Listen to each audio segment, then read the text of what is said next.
بسم اللہ الرحمن الرحیم۔ السلام علیکم دوستو، آپ دیکھ رہے ہیں ہمارا یوٹیوب اور فیس بک چینل ڈاکٹر عمر فاروق اسٹرالوجی۔ دوستو آج 25 نومبر ہے، 2025 ہے۔ ذائچے میں جو سیارگان کی صورتحال ہے وہ میں عرض کرتا چلوں کہ پاکستان کے ذائچے میں شمس کی اور پلوٹو کی 7 ترین نظر ہو چکی ہے۔ اس میں پلوٹو جو ہے ایک درجے پہ پاکستان کے ذائچے کے 11ویں خانے میں موجود ہے، اور شمس جو ہے وہ آج 30 درجے پہ سفر کر رہا ہے اور 4تھے درجے پہ، اور یہ برج قوس میں بیٹھا ہوا ہے جو اس کے دوست کا گھر ہے، اور یہاں یہ بہت طاقتور ہے۔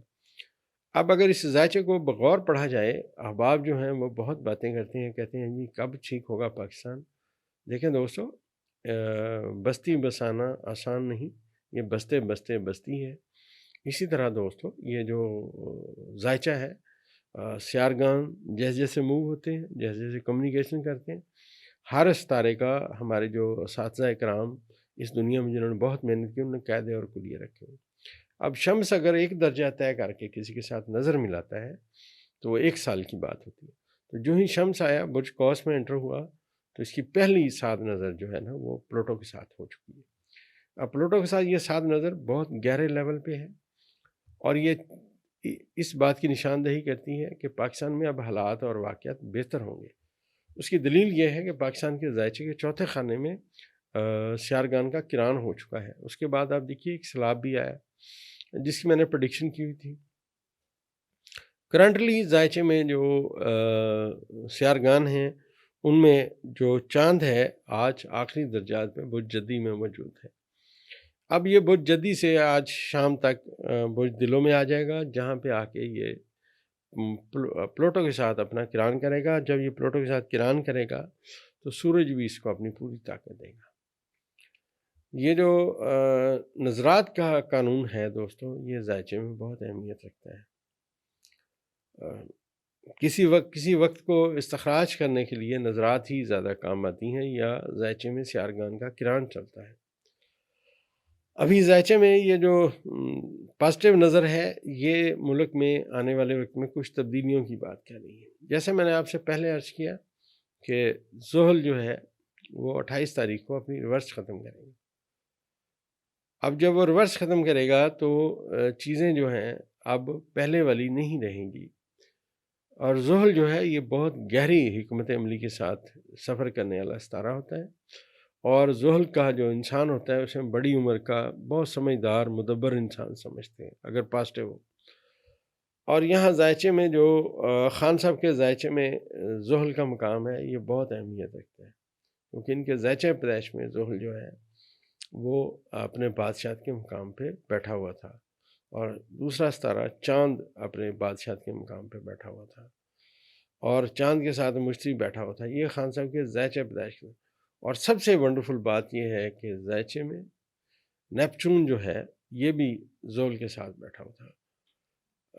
لہٰذا آپ دیکھیے خان صاحب اس جعلی حکومت کے سامنے ڈٹے ہوئے ہیں، اور کبھی ان سے انہوں نے کوئی ریلیف کی توقع نہیں رکھی۔ ہمیشہ انہوں نے اپنا بلیو، اپنا یقین عدلیہ پہ رکھا۔ اس کی دوستوں ذائچے میں 2 وجوہات ہیں۔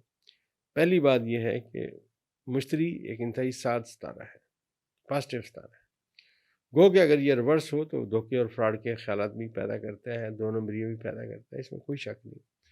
کوئی بھی ستارہ جب وہ بادشاہت کے مقام پہ ہوتا ہے تو انتہائی سعد اور پازیٹیو اثرات دیتا ہے۔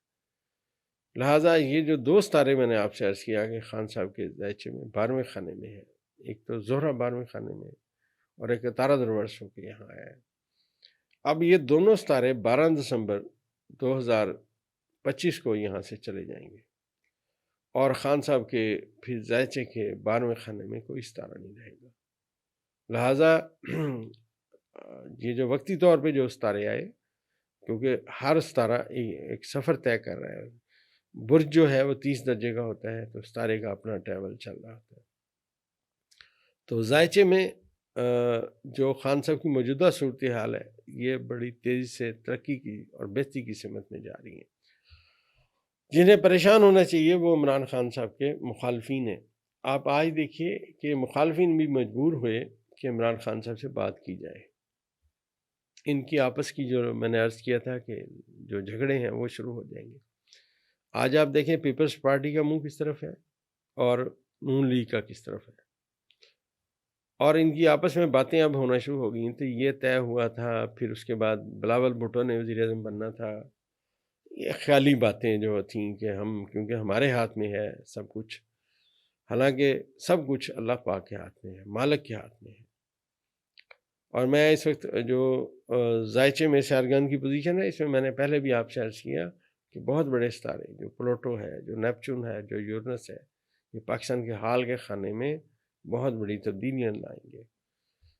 اور یہ جو دھوکہ فراڈ ہے، جیسے جیسے اب ستارے ریورس ہوں گے، جنہوں نے دھوکہ اور فراڈ کیا یہ بھگتیں گے۔ ایسا ہرگز نہیں ہے کہ اگر ستارے نیگیٹو ہوتے تو ہم کہتے کہ صورتحال کچھ اور ہو جائیں گی۔ ستارے آپس میں پازیٹیو کمیونیکیشن میں ہیں اور بہت گہرے ہیں، لہٰذا جو میں نے عرض کیا کہ عمران خان کے مخالفین کو بھاگنے، دوڑنے اور چھپنے کی جگہ نہیں ملے گی۔ چیزیں اس سمت میں 28 تاریخ کے بعد جانا شروع ہو جائیں گی۔ اور جو یہاں سہیل خان آفریدی نے جو کال دی ہوئی ہے 27 کی، 27 والے دن، جو ویسے تو اس دن کا بھی ذائچہ ہم بنائیں گے، لیکن میں یہ بات بتاتا چلوں کہ مریخ کی جو پازیٹیو نظر ہے اس دن چاند کے ساتھ شروع ہو چکی ہوگی، مطلب ماضی میں وہ نظر ہو چکی ہوگی، لیکن چاند جو ہے وہ دلوں میں موجود ہوگا۔ تو مجھے نہیں نظر آتا، مجھے نہیں لگتا کہ سیارگان ایسے ہیں جن سے ہم یہ پریڈکشن لیں کہ خدا نخواستہ چیزیں غلط ہوں گی۔ ہمارا ایک اندازہ ہے کہ چیزیں انشاءاللہ بہت سمجھداری کے ساتھ اور پازیٹیو وے میں چلیں گی، کیونکہ جو مشکل وقت ہے وہ عمران خان کے مخالفین کا ہے۔ اور یہ میں عرض کرتا چلوں کہ جو اس دفعہ یہ جو تحریک چلے گی، میں نے آپ سے پہلے بھی عرض کیا کہ یہ جو ستارے ہیں 2007 والے 75% ستارے وہی ہیں۔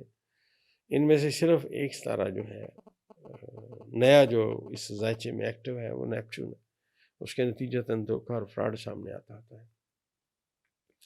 ابھی اگر یہ موو چل پڑی اسی وقت میں جس دن زحل نے اپنی ریورس قدم کی، تو یاد رکھیے گا یہ موجودہ حکمرانوں کے لیے لمحہ فکریہ بنتا جائے گا۔ اور عوام جو ہے، پاکستان کی عوام، اگر انہیں کوئی سمجھتا ہے کہ یہ کوئی بزدل لوگ ہیں تو یہ اس کی غلط فہمی ہے۔ آسٹرالوجی کے قاعدے اور کلیے سے جو کسی ملک کا ستارہ قرار دیا جاتا ہے وہی اس کے لوگوں کا ستارہ ہوتا ہے اور وہی اس کی فوج کا ستارہ ہوتا ہے۔ لہٰذا مریخ اپنے اس وقت ذائچے میں برج قوس میں موجود ہے، شمس کے ساتھ ہے، بہت طاقتور ہے، اور چاند اس کے ساتھ اپنی کمیونیکیشن کر رہا ہے، تو چیزیں انشاءاللہ بہتری کی سمت میں جائیں گی۔ اور اس سے بڑی دلیل یہ ہے کہ جب چاند جائے گا برج دلوں میں تو چاند کے گھر میں آلریڈی بیٹھا ہوا ہے اپنا مشتری، اور مشتری کے گھر میں بیٹھا ہوا ہے زحل۔ اب چاند زحل کے گھر میں بیٹھ جائے گا اور یہ ستارے ایک دوسرے کے گھروں میں ہوں گے جن کی آپس میں پازیٹیو کمیونیکیشن پڑھی جائے گی۔ یہ ذائچے کا دوستو قانون ہے، اور چار ستاروں کا آپس میں اکٹھا ہونا یہ تبدیلی کا باعث بنتا ہے ہمیشہ۔ اور یہ جو میں نے عرض کیا کہ جو الگ سے قانون ہے ذائچے کا، بالکل ڈیفرنٹ قانون ہے، وہ یہ ہے کہ ستارے ایک دوسرے کے گھروں میں ہوں تو حالت قرآن میں پڑھے جاتے ہیں۔ لہٰذا ذائچہ اس بات کی نشاندہی کر رہا ہے کہ اگر یہ تحریک چل پڑی اور وکلا اس میں شامل نظر آتے ہیں تو یہ تحریک بہت کامیابی کے ساتھ آگے جائے گی۔ اور مشتری کا ابھی صرف ایک درجہ ریورس ہونا، تحریک کا چل پڑنا، اس کی کامیابی کی سب سے بڑی دلیل ہے۔ اور یہ بھی میں عرض کرتا چلوں کہ میری کیلکولیشن میں جتنا اس وقت یہ ستارے سٹرونگ ہیں، ان ستاروں کے مطابق یہ جو ملک میں ترمیمیں پیش کی ہیں 26ویں اور 27ویں، آسٹرالوجی کا جو قاعدہ کلیہ اب اپلائی ہو رہا ہے وہ یہ کہہ رہا ہے کہ یہ ترمیمیں کالعدم قرار دے دی جائیں گی، اور عدلیہ جو ہے میں نے عرض کیا کہ وہ سٹرونگ ہوگی۔ میرے خیال میں اب آپ کو میری بات سمجھ آنا شروع ہو گئی ہے کہ اب پہلے عدلیہ اس طرح ستارے نہیں تھے، اب عدلیہ کو مجبور کیا گیا کہ ان کا وجود ہی ختم کرنے کی سمت میں باتیں ہیں۔ یہ وہ باتیں ہیں، آپ سمجھیے کہ کوئی بندہ یہ نہیں کہہ سکتا کہ میری وجہ سے یہ باتیں ہوئی ہیں یا ہم نے یہ کیا ہے. یہ قدرت کا فیصلہ قوی ہے اور غالب ہے. تو اب جو صورتحال ہے وہ آنے والے وقت میں پاکستان میں تبدیلی کی باتیں ہو رہی ہیں. تو جیسے جیسے ستارے اب آگے جائیں گے جو چیزیں سمجھ آئیں گی ہمیشہ کی طرح انشاءاللہ بیان کرنے کی کوشش کرتے رہیں گے.